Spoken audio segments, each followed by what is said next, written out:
नमस्कार दोस्तों, कैसे हैं आप लोग। खंड शिक्षा अधिकारी प्रीलिम्स के पेपर का डिस्कशन हमने किया था कि 2019 में कैसा पेपर पूछा गया।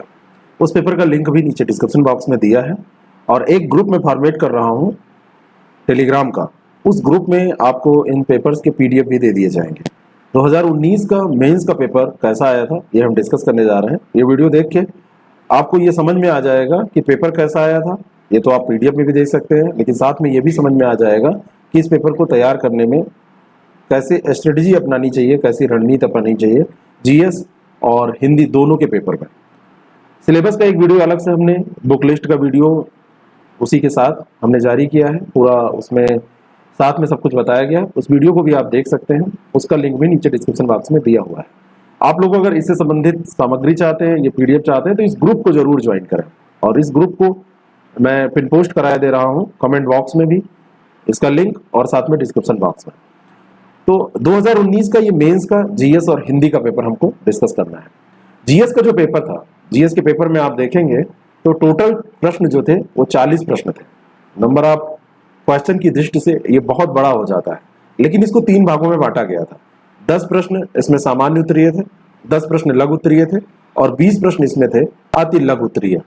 जो सामान्य उत्तरीय प्रश्न थे वो 125 प्रत्येक प्रश्न 125 शब्दों में आपको लिखने थे और ये 10 अंकों के प्रश्न थे, यानी कि जो भी उत्तर लिखना है लगभग 125 शब्दों में लिखना है। लघु उत्तरीय प्रश्न जो थे उनकी शब्द सीमा 50 दी हुई थी और ये प्रत्येक प्रश्न 6 अंकों के थे। 50 शब्दों में लिखिए और 6 अंक इसमें पाइए। 10 प्रश्न ऐसे थे।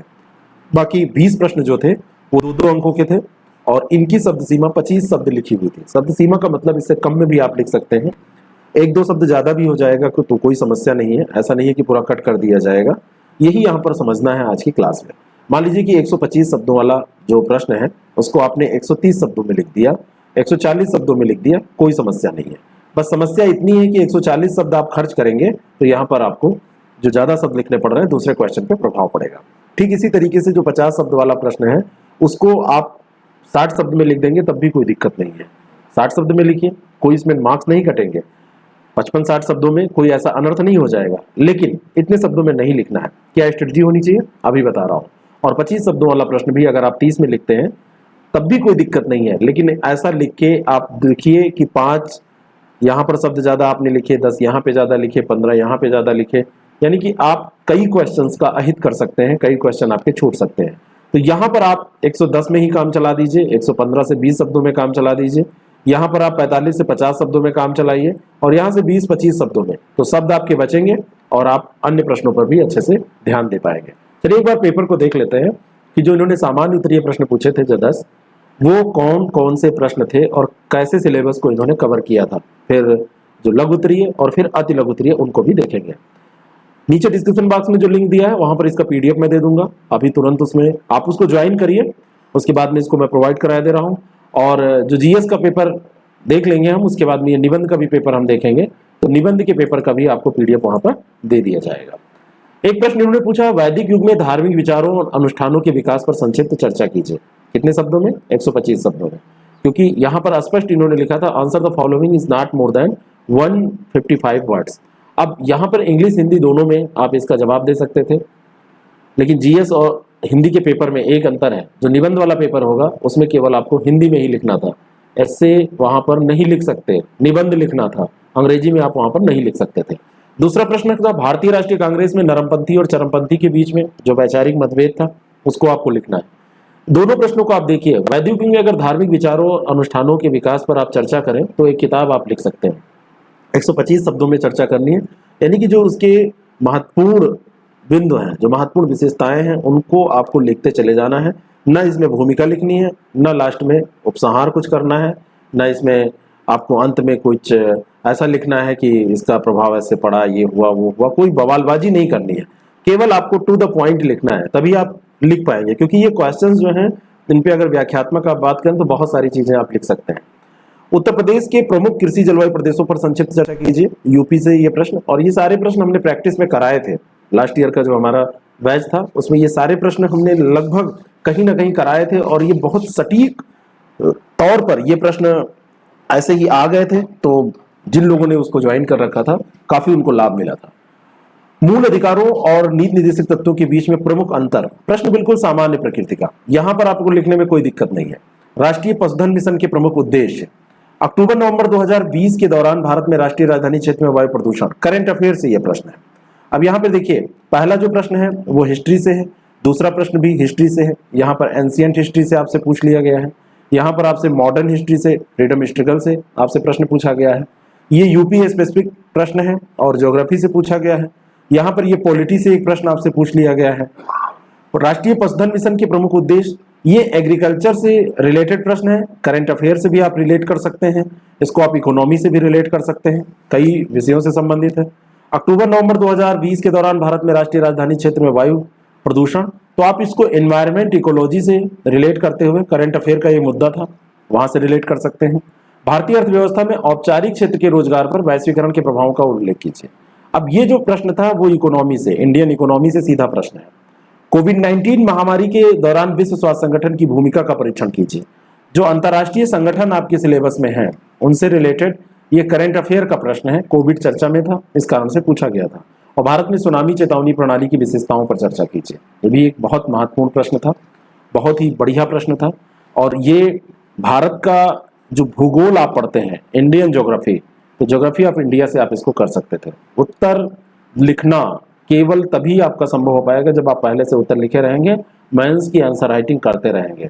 मेंस की आंसर राइटिंग का भी ग्रुप है, उसको भी आप ज्वाइन कर सकते हैं, वो पीसीएस और वीओ सब में काम आएगा। फोर्थ पेपर को छोड़ के सारा कुछ कॉमन है, एक तरीके के प्रश्न पूछे जा रहे हैं। अगर आप 100 शब्दों 150 शब्दों में प्रश्न तैयार कर लेते हैं, 50 शब्द 25 शब्द भी आपके हो जाएंगे, कोई इसमें दिक्कत नहीं होगी। बाकी इसका जो बैच हमारा होगा उसमें तो हम कंप्लीट प्रैक्टिस आपकी कराएंगे ही। साप्ताहिक ऐसे टेस्ट लेंगे जिससे कि आपका परमानेंट कुछ ना कुछ प्रैक्टिस सेशन चलता रहे, केवल आप पढ़ें ना, आप लिखें भी।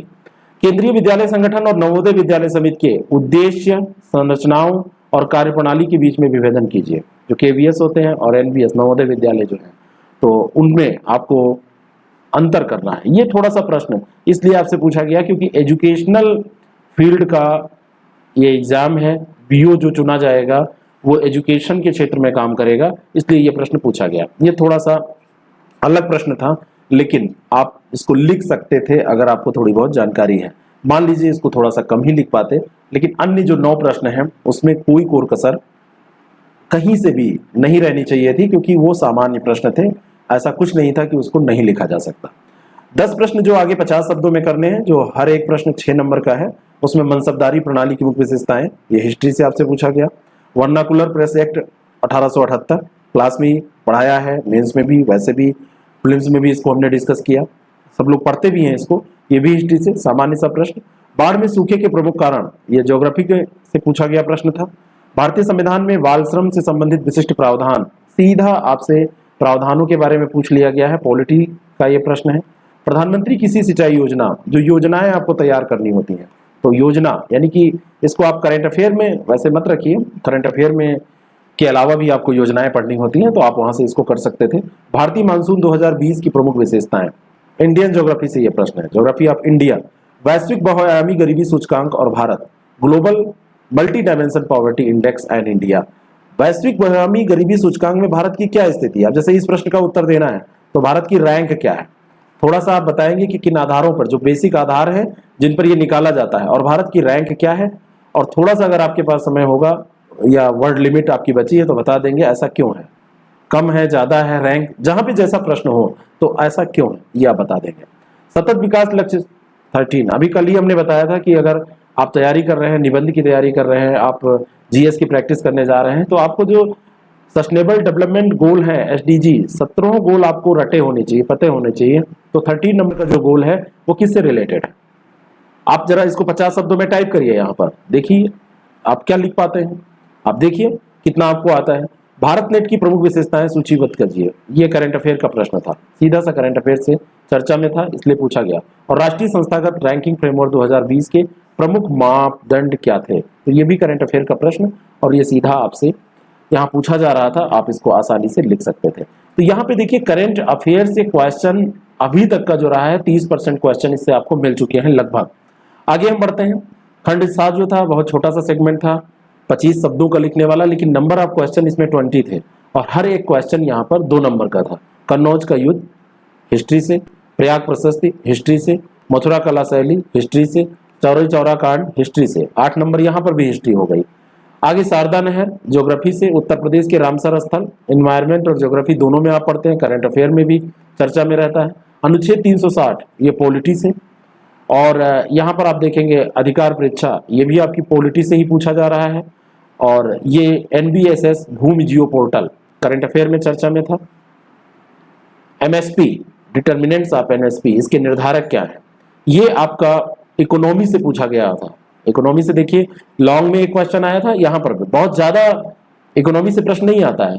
बारकोड ऑफ लाइफ ये भी करंट अफेयर में चर्चा में इसीलिए पूछा गया था।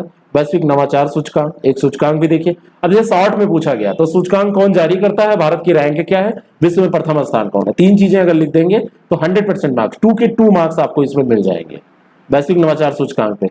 अगर आप इतना भी लिख देते हैं कौन जारी करता है, किन आधारों पर जारी किया जाता है, तब भी आपको मार्क्स मिलते हैं। लेकिन भारत का अगर आप स्थान इसमें लिख देते हैं तो ज्यादा अच्छा रहेगा। सरकारी ई बाजार यानी गवर्नमेंट ई मार्केट प्लेस चर्चा में रहता ही है। इकोनॉमी का ये प्रश्न है, पूछा गया यहाँ पर। और स्पेशल इकोनॉमिक जोन ये ट्रेडिशनल इकोनॉमी का प्रश्न है। इकोनॉमी देखिए एक 10 नंबर वहाँ, 6 नंबर की यहाँ पर आ चुकी है। और एम पासपोर्ट सेवा ये देखिए, ये भी एम पासपोर्ट सेवा जो है कोविड के समय चर्चा में खूब थी, तो करंट अफेयर से भी आप इसको रिलेट कर सकते हैं।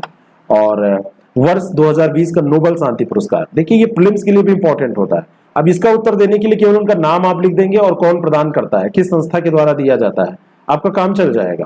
इंस्पायर कार्यक्रम करंट अफेयर का, एस्ट्रोसेट, अब आप इसको साइंस एंड टेक्नोलॉजी से रिलेट कर सकते हैं। इंस्पायर कार्यक्रम करंट अफेयर में चर्चा में रहा है, साइंस एंड टेक्नोलॉजी।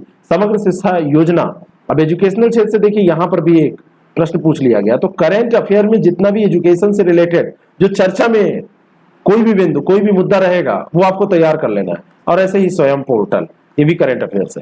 तो पूरा पेपर में अगर हम कैटेगराइज करें तो सबसे ज्यादा हिस्ट्री का पोर्शन है, हिस्ट्री के बाद में ज्योग्राफी और पॉलिटी का पोर्शन है। ज्योग्राफी और पॉलिटी लगभग बराबर पूछी गई थी। करंट अफेयर का अच्छा खासा योगदान था, लगभग 30% के आसपास करंट अफेयर से आपसे प्रश्न पूछे गए थे। इकोनॉमी भी थी इसमें और साइंस एंड टेक्नोलॉजी भी आपको मिल जाएगी। बाकी आपको इसमें कोई वैसा ट्रेडिशनल मैथ रीजनिंग तो यहाँ पे पूछा जाना भी नहीं था, तो ये आपको मिल गया। एनवायरमेंट एंड इकोलॉजी से भी ये प्रश्न आपको मिले, एक तो ये हो गया और दूसरा एनवायरमेंट एंड इकोलॉजी से भी प्रश्न आपको मिले। तो ये लगभग हिस्ट्री, ज्योग्राफी, पॉलिटी, इकोनॉमी और करंट अफेयर, एनवायरमेंट, इकोलॉजी के बेसिक कंसेप्ट इतना आपका तैयार रहेगा। और खास करके करंट से रिलेट करके चीजों को देखने की अगर आपकी क्षमता है तो आप ये कर लेंगे, इसमें कोई दिक्कत नहीं होगी। और इसमें आसानी से ऐसे पेपर में आप 75% तक का टारगेट कर सकते हैं। टारगेट ये आपका इतना होना चाहिए, क्योंकि ये जो छोटे छोटे प्रश्न हैं इसमें मार्क्स नहीं कटते हैं अगर आपने सटीक लिख दिया। और यहाँ पे 40 नंबर में अगर आपने सही कर दिया, 15 क्वेश्चन भी सही कर दिया, तो 30 नंबर के आसपास आपको मिल गए। और ठीक इसी तरीके से यहाँ पर जो ये सामान्य उत्तरीय के बाद में लघु उत्तरीय प्रश्न है जो 50 शब्दों में आपको आंसर देना है, अगर आपने इसमें 8 प्रश्न भी सही कर दिए और हर एक प्रश्न में 4 नंबर भी आपको मिला तो 32 नंबर यहाँ पर हो गए। तो वहां पर 30, यहाँ पर 32, और लॉन्ग क्वेश्चन में भी जो 100 नंबर का आपका है यहाँ पे सही करेंगे तो 70 लगभग यहाँ पे हो जाएगा। तो 70 और 30, 100 और 132, ये लगभग 65-66% नंबर आपका आसानी से आ सकता है, कोई इसमें दिक्कत नहीं होगी। अब चलती है हिंदी और निबंध के पेपर को देख लेते हैं। सामान्य हिंदी और निबंध का जो पेपर था 3 घंटे का टोटल पेपर था। 3 घंटे का जो ये पेपर है इसमें जो पूर्णांक रखा गया था वो 200 नंबर का पूर्णांक है। और इसमें 100 नंबर की आपसे प्रथम खंड में हिंदी पूछी गई थी। सभी प्रश्न इसमें भी अनिवार्य थे। जीएस वाले भी पोर्शन में सभी प्रश्न अनिवार्य थे, कोई ऑप्शन नहीं दिया गया था। जीएस का भी यही सबसे इसमें महत्वपूर्ण यही है कि आपको कोई ऑप्शन नहीं मिलेगा। सारे क्वेश्चन हो सकता है आप ना कर पाए, लेकिन सारे क्वेश्चन करना कोई आवश्यक भी नहीं है, जो लिखें उसको अच्छा लिखें। तो सभी प्रश्न 40 अनिवार्य थे यहाँ पर, और हिंदी में भी यही शर्त थी। एक गद्यावतरण आपको दिया गया और उस पर बेस्ड 4 क्वेश्चन पूछे गए थे। रेखांकित अंश की व्याख्या, जो यहाँ पे रेखांकित है। सहजात प्रवृत्तियां, ऐसे एक प्रश्न पूछा गया था इस पैराग्राफ से। उचित शीर्षक पूछा गया था और इसका संक्षेपण पूछा जाता है। इसकी प्रैक्टिस हम जब लगातार करते रहेंगे तो ये आसानी से हो जाएंगे। और ये क्वेश्चन जो था ये 25 नंबर का था, ये 25 नंबर का प्रश्न था। यहाँ पे टारगेट कम से कम आप रख सकते हैं 16-17 नंबर का, और इतना आसानी से मिल भी जाता है अगर आप सामान्य तौर पर लिख देते हैं। पूरा अगर चारों प्रश्न का उत्तर सही से लिख देंगे, रेखांकित अंशों की व्याख्या में आपको 60-70% नंबर मिल जाते हैं। इस प्रश्न का उत्तर अगर आपने सटीक लिख दिया तो लगभग 3 से 4 नंबर यहाँ मिलेंगे। शीर्षक अगर आपका सटीक है तो पूरा नंबर, नहीं तो 50% नंबर तो मिल ही जाता है। और संक्षेपण में अगर आपने कटिंग वटिंग नहीं की है, सब कुछ सही लिख दिया है, तो 70% 7 नंबर यहाँ पे मिल जाएगा। तो 7 2 9, अगर शीर्षक आपने सटीक लिखा है तो 4, नहीं तो 2 नंबर, और 3 नंबर यहाँ पर इस प्रश्न में, और 4 नंबर यहाँ पर। तो ये आपका लगभग 16 नंबर, 16-17 नंबर का टारगेट यहाँ पर रख सकते हैं, लेकिन ये प्रैक्टिस से आएगा। सेकंड क्वेश्चन जो था वो आपका पत्र लेखन से था। यहाँ पे कार्यालय आदेश और सूचना में अंतर पूछते हुए उसका उदाहरण मांगा गया था और 20 नंबर का था।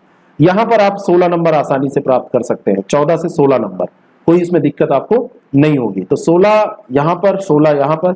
अगर आपने बिल्कुल सटीक लिख दिया तो बिल्कुल मैथमेटिकल नंबर, अगर कटिंग नहीं की है, जहां पे जो चीजें लिखनी है वहां पर लिखा है, तो कोई दिक्कत इसमें नहीं होती है। ये आपको लगभग 70 से 80% नंबर आसानी से दिलाने वाला ये क्वेश्चन होता है। संधि किसे कहते हैं, क्योंकि ग्रामर भी आपके सिलेबस में है, पूरा ग्रामर की कोई भी टॉपिक इन्होंने छोड़ा नहीं है, लेकिन कुशल ये है कि ग्रामर पूरा ये नहीं पूछते हैं। देखिए, संधि के बारे में केवल पूछा और संधि के वेदों का उदाहरण आपसे पूछ लिया और 10 नंबर इसमें आपको। तो अगर सटीक आप यहाँ पे लिख देंगे तो 7 नंबर आपको, 6 नंबर 7 नंबर यहाँ पे मिल जाएगा। फिर अंग्रेजी से हिंदी और हिंदी से अंग्रेजी में अनुवाद यहाँ पर था। जैसे अंग्रेजी में अनुवाद हिंदी से दिया गया था और ये 2.5-2.5 नंबर के 4 अनुवाद थे।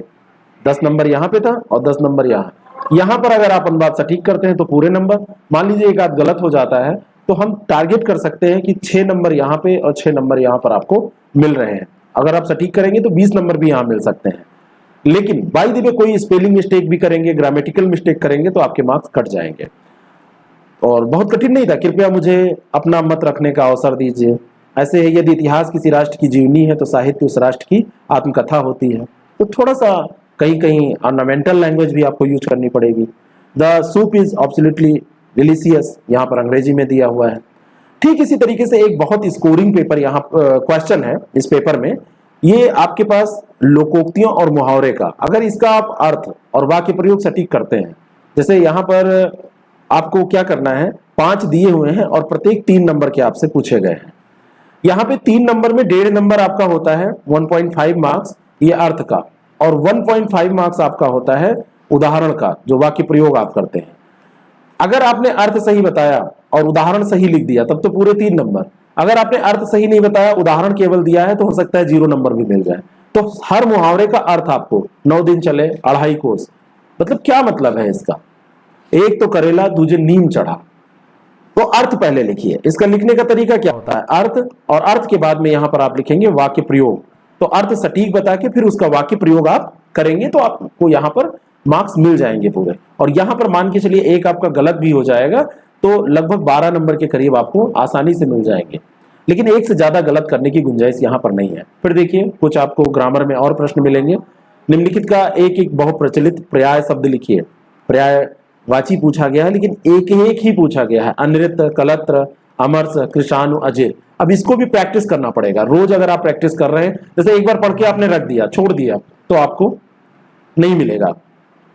जो आप पढ़ रहे हैं वहां से नहीं मिलेगा। हो सकता है इसमें 1 ही 2 आपको आते हो, लेकिन अगर आप रोज प्रैक्टिस कर रहे हैं और उसी के बहाने आगे पीछे के भी पढ़ ले रहे हैं तो आपको सारे मिल जाएंगे, सारे वर्ड मिल जाएंगे।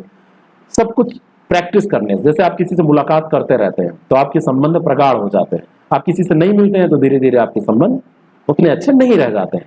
संबंध जैसे ऐसे ही पढ़ाई भी होती है। और वाक्यों को शुद्ध करने का भी यहाँ पर देखिए दिया हुआ है। 5 नंबर का ये भी प्रश्न आपसे पूछा गया था। 5 ये वाक्य दिए थे।